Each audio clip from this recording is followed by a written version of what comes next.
Today, we're talking about 3 things you should know about domestic violence cases.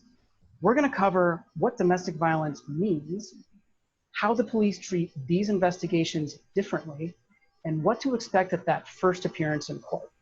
Domestic violence is a label that the government adds to some underlying charge like assault or property damage when the people involved have some kind of domestic relationship. So what does that mean?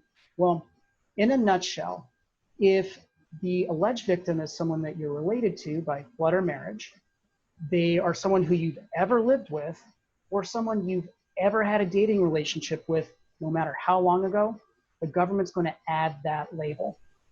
So how is a domestic violence charge investigated differently by the police than something else? Well, the first thing the police are going to do is separate the people involved to talk to them independently. And that can be really intimidating, but it's always best to wait until you have an attorney before giving a statement to the police. Remember, everything you say can and probably will be used against you.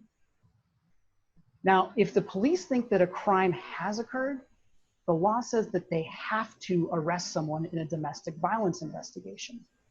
And that person, even if they haven't been to jail before, has to go to jail and stay there until they see a judge on the next business day. On that next business day, when the person finally goes to court, the judge will almost always release people who don't have any criminal history. But before that happens, the judge will issue a domestic violence no contact order. That order makes it a crime to even come within a certain distance of the alleged victim. It means you can't have contact by phone, by email, by text message, by a third person. And it might even mean that you can't go home. Whatever you do, don't mess with this. The worst thing you could do for your case is to violate the no contact order, because you'll end up right back in jail, except for you'll have a second criminal charge. Look, that first court appearance is critical. And if you're watching this video, you're probably panicking and scared to death, and I get it. But if you or a loved one have been accused of domestic violence offense, give us a call because we can help.